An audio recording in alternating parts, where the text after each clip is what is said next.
Hello viewers, welcome to the super woman academy. आज हम अपनी नेक्स्ट जो है क्लास देखेंगे, जिसमें आज हम मॉरल डेवलपमेंट के बारे में पढ़ेंगे। ठीक है, मॉरल डेवलपमेंट। जो मॉरल डेवलपमेंट है, ये हमारे कॉलबर्ग की थ्योरी, जो कॉलबर्ग थे, इन्होंने जो है अपनी थ्योरी में मॉरल डेवलपमेंट के बारे में बताया है। ठीक है, कॉलबर्ग ने दी हमारी मॉरल डेवलपमेंट।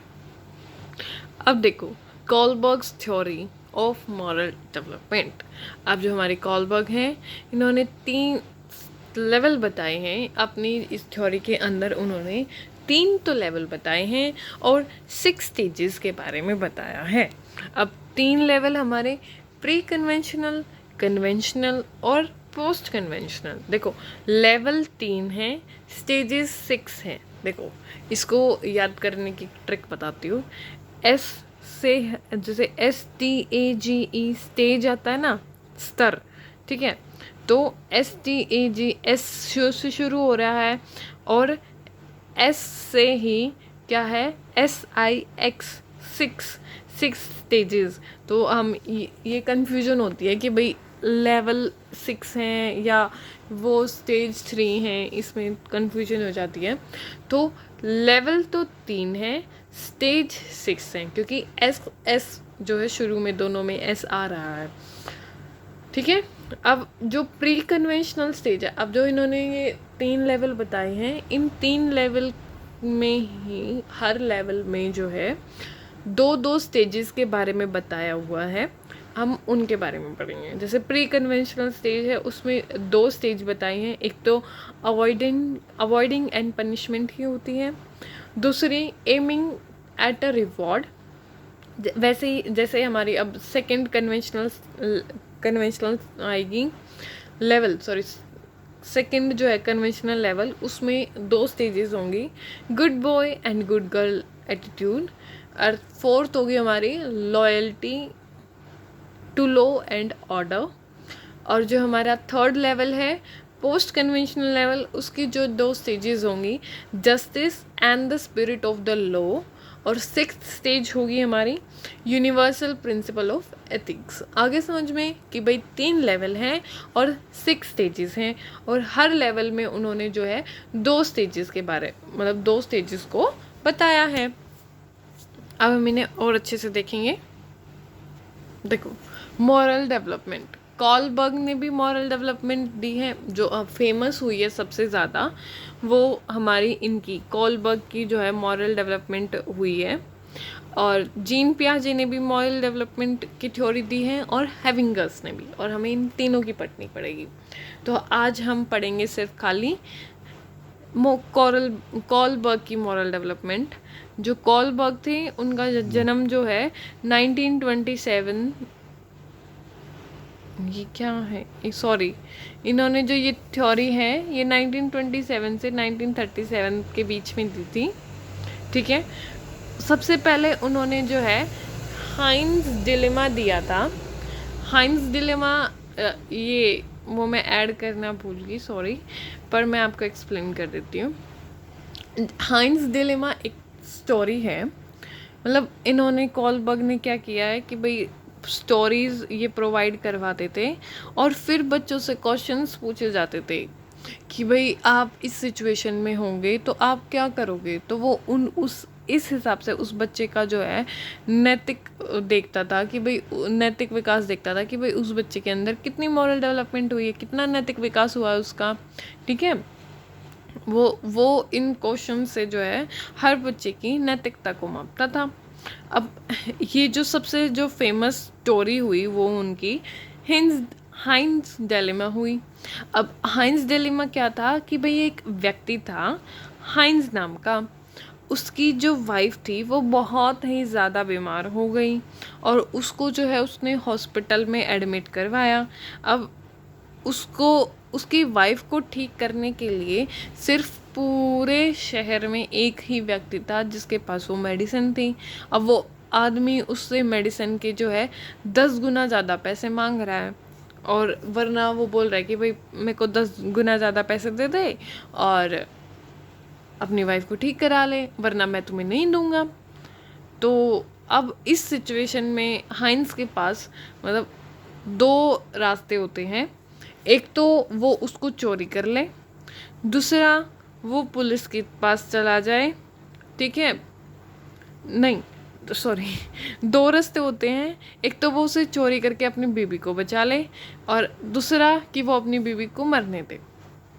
अब इस सिचुएशन में जो हाइंस है वो क्या करता है, उसको चुरा लेता है, मतलब दवाई को चुरा के अपनी वाइफ को बचा लेता है। तो फिर क्वेश्चंस पूछे जाते हैं बच्चों से कि भाई उसने ये ठीक किया। तो कुछ बच्चे मतलब अब जो है इसमें बच्चे जो है जवाब देते हैं, तो इनसे जो है बच्चे का उसकी जो है नैतिकता को मापा जाता है, ठीक है। ये जो है इन्होंने बेसिक दिया था कि भाई ऐसे ऐसे वो स्टोरीज देते थे बच्चों को, और फिर उनसे जो है क्वेश्चनिंग की जाती थी, और फिर उनको देखा जाता था कि भाई उनके अंदर कितना मॉरल डेवलपमेंट है, ठीक है। फिर हमारी ये जो मेन है इसमें ये लेवल्स हैं, pre conventional level, conventional level और पोस्ट कन्वेंशनल लेवल, ठीक है। जो प्री कन्वेंशनल लेवल है ये 4 से 10 साल तक होता है, कन्वेंशनल 10 से 13 साल तक की उम्र में, और पोस्ट कन्वेंशनल लेवल 13 से 18 साल तक का, ठीक है। अब प्री कन्वेंशनल लेवल जो है उसमें 2 स्टेजेस हैं, एक तो पनिशमेंट एंड ओबीडियंस स्टेज, दूसरी हमारी आती है इंस्ट्रूमेंटल और ऑब्जेक्ट ओरिएंटेड स्टेज, ठीक है। अब जो हमारी फर्स्ट स्टेज है पनिशमेंट एंड ओबीडियंस, इसमें बच्चे का जो है नैतिक विकास कैसे होता है कि अब उसको ये पता है कि भाई वो कुछ गलत काम करेगा तो उसको उसकी जो पिटाई होगी।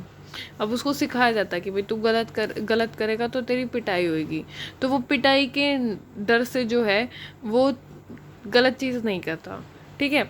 तो फर्स्ट स्टेज क्या है, पनिशमेंट एंड ओबीडियंस, वो फिर क्या है अच्छे से बिहेव करेगा पिटाई से बचने के लिए।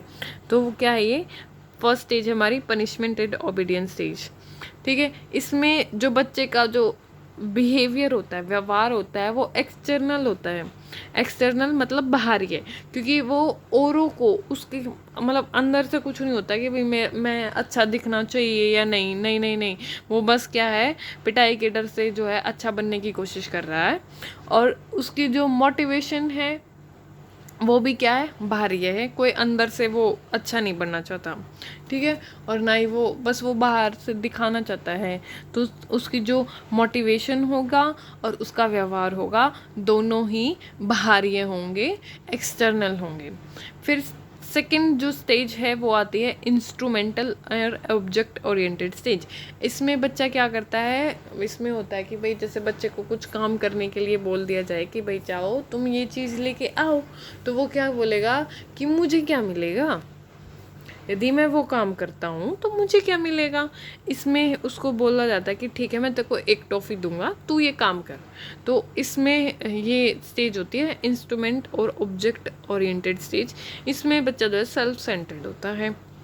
इसमें भी जो हमारा बिहेवियर है और मोटिवेशन है दोनों ही क्या होते हैं, एक्सटर्नल होते हैं, ठीक है।